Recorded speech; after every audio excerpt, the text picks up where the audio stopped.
Well, how many people in this room watched the election coverage last night? That's what I figured. Okay. It's pretty exciting, a pretty great new media story. And Jim and I were speaking a little earlier today, and we thought maybe we'd start out talking about that and how this really was kind of the web video election. I mean, and played a big role in shaping it. Yeah, I think that's right. I think how many people watched some sort of election-related video online? Probably everybody, right? I mean, from Obama Girl to, I don't know, the strange things that got posted. And I think that influenced a lot. I think there was, you know, as much or more, people were influenced by what they saw online. But you know what I also thought was really interesting? When Obama wanted to reach the nation in the last week before the election, what did he do? He didn't release something online on YouTube. He went after all the broadcast networks. So anybody who thinks that the internet and video is going to replace all broadcast and cable, I don't think that's going to happen. Yeah, he still made that multi-million-dollar buy. There were some things last night, and I don't know how many people saw this, but I thought we got a little bit of a window into where video is going to be in the future. And I'm thinking specifically, I don't know how many people who were watching CNN when they had these holographic guests in the studio. I mean, this was Star Trek come to life. I mean, boom, someone beamed in who, I think I remember there was one thing with Will.i.am who had been people in Chicago, and yeah. they were basically in the studio, and the anchor could, you know, the way it looked to you as a viewer is that they were actually having a conversation with this person, not on a flat display, but a real 3D person right there who happened to just be far away. Pretty wild stuff. Do you think we're going to get to that point, Jim, where that's going to be our living room experience? Oh, absolutely. I mean, if you want to go totally, I mean, I'll like totally paint a bizarre picture for you. But imagine, you know, right now we have media rooms at our houses, or we have rooms, you know, we have big screen TVs. You're going to be able to have a whole wall like this painted with a screen, and you'll be able to just be hanging out, and it'll be like there's a whole 3D experience. I mean, that's coming. Where it's I remember telling someone, I was like, oh, that's like 10 years away. They're like, no, we're going to be there in 3 years. And what we saw last night actually is an interesting early representation of it. Now, understand, to do that, that person had to stand there and have, I think, 32 or 36 cameras around them.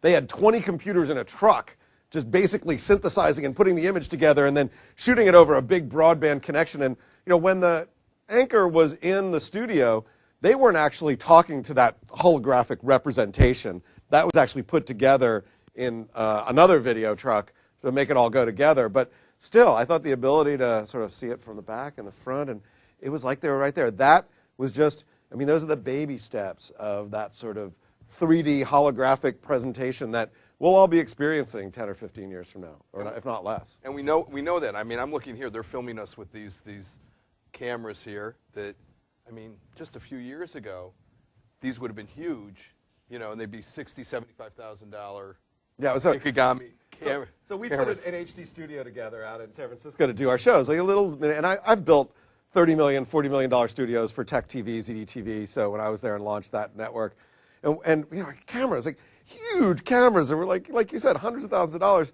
And you look at right now, and we have a $6,000 to $7,000 JVC HD camera. It sits on a sled, so you can control the color in the studio, in the control room. But I laugh when I take people out and I look at it, and you look at the whole rack, and as it sits on this really fancy pedestal. And I say, you know, in the past, the camera was the most expensive part of that rack. And now I look at it and say, you know, I ask people, what's the most expensive part of the rack? And I'm like, it's the hand-built Italian pedestal, because Moore's Law doesn't apply to hand-built Italian pedestals. They still cost $10,000. So I don't know. Certain things will probably not go down in price. Sounds like there's a business opportunity there. I don't know. The fluid hand-built pedestals, that's tough. That's real manufacturing. Well, let's talk about, I want to get to what you're doing with your current company.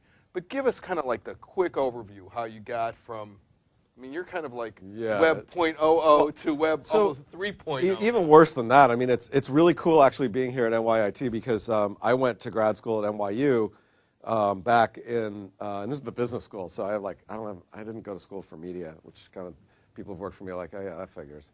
But I got an MBA down at NYU when it was down by the World Trade Center, and was a programmer and built applications for large systems. I actually started writing about what I was doing, and so I was, you know, just started writing about the programs and things we were building and the systems and PCs and all that. And there was an ad in the New York Times for lab director at this magazine called PC Week at the time. I was like, I'll never get the job, but maybe they'll I can freelance for them. And they hired me. And so it's like, surprise, surprise. So I ended up working for them at the magazine company, ended up moving to California, and they ended up launching a cable network called ZDTV, which is a 24-hour cable network about technology. So I did that for 5 or 6 years. Left that, actually got sold to Paul Allen. Paul Allen is the world's worst investor. If you ever work for a company that gets bought by Paul Allen, get your resume together. Yeah, run in the other direction. But it was good for the first year, and then he lost interest, and that's what he does. But anyway, so I went back and ran websites for what had been the magazine company that got sold off to somebody else, and started launching. And because we'd done the video, all of a sudden there was enough bandwidth out there to be able to create television programs really cheaply. We used something called a TriCaster. We did 2 programs. They were pretty cool. At the same time, Revision 3 had been started by some people that I worked with at Tech TV. They also started a site called Dig. You guys probably all know Dig. So 2 companies, separate companies, got investment, and the investors, like to the guys running both companies, said, well, you probably ought to go run Dig because it's really taking off, and find someone to go run Revision 3. And I'd been, at this point, I was traveling back and forth to New York every other week, and I got really tired of it.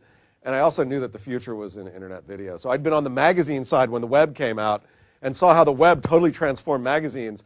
The same thing is happening with video. Internet video is going to totally transform broadcast and cable. And I decided this time I wanted to be on the side that was making the transformation happen rather than reacting to it. We're going to look back 10 or 15 years from now, and I know I'm going to look back and be like, wow, 10 or 15% of what we did was really smart, and the other 85% was really stupid. We just don't know what those things are right now, so you got to try a lot of different stuff. So right now with Revision 3, what we're doing that seems to work, and early on, 2 or 3 years ago, everyone was like, online video, if it's longer than 2 minutes, nobody's going to watch. And we were doing shows that were like 30, 45 minutes long and put them out there and get a couple 100,000 people watching them. We're like, I think you guys need to broaden your horizon. And but what we've done is, so we do a wide range of shows, episodic, built around personalities. Some of them are a half hour, 45 minutes long, like Dignation. Some of them are as short as 6 minutes long. We do this show called Scam School, which is all about how to scam free drinks from your friends at the bar using magic. And the guy who does it is this great internet magician, Brian Brushwood, who and it's 6 minutes long. We go to a bar, he pulls these tricks on people and gets a free drink, and then he shows them how to do it. And so all I know is that this stuff is working now. People are watching it. It's episodic. They love the personalities involved are people that the audience, this community of people want to spend time with. And as one of our fans for Dignation, Michael Lewis, who actually lives here in New York, who gets a group of people together to watch some of our shows, said, it's not a fan base, it's a friend base. And that's true. It's everybody kind of, there's no separation. Like, remember, when I remember early watching TV when like Walter Cronkite and, the CBS Evening News. And I remember I met him once. He was given an award, and it was like meeting the Pope. I wanted to kiss his ring. I was just happy to stand in his shadow, as I'm sure you know. And then, with cable. So what happened with cable? Cable came out. We had ESPN, and you had Dan Patrick and Downtown Judy Brown. These are the kind of people that you could probably hang out with. If you were sitting at the table with them, they'd do all the talking, and you'd be like happy to be with them. But it would still be like there'd be a little bit of a reserve. What works now with online video? These personalities. It's not the Pope.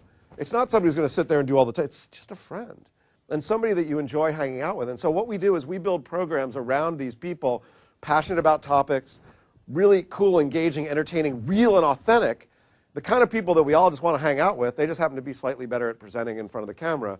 And we build those communities, and that's what seems to work now. I don't know what's going to work in 5 years, but chances are we'll try it. It's kind of interesting because in a lot of ways, television's an intimate medium. And when you had the advent of cable, that was where a lot of reality TV came, so-called reality TV came from. And it became even more, you had more empathy with who was on the screen. If you were the MTV demographic, you were watching the kids in Real World. And then it seems this almost gets even closer to reaching out and touching somebody through this small screen. It's the personalization of media, and that's where, take this, see how far it goes. I'm fascinated by the stuff that some of the folks that some of our hosts are doing with their cell phones and quick and the ability to just, at any point, just put it up and start streaming. Look at me, this is my refrigerator and this is my dog, and people watch that. 30,000 people watch Kevin Rose show off the refrigerator at Dig. That just blows me away. But how many people have one of those little pure video cameras? You mean like a flip? No, a little flip video camera. So these things are great. I've got one in my bag, except it broke. So now when I turn it on, I just get a green screen. But they're great because you can go out and just take a little thing and upload it to YouTube, and there it Right, is. boom, USB connection. I'm going to get one to take Oh, a they are video. they're so great. Just get one that Great doesn't toy. turn green. Couple questions. One, where do you find this stuff? I mean, where do you go hunting? So where do you find the people? Exactly. One of the things we're exploring, and partly it's going out and finding out who's attracting audiences to themselves and building it, but I don't know how many of you use Twitter, play with Twitter. I think Twitter's great. Those of you who have Twitter, Jay Louderby, follow me. It's a boring experience, but I have to say that.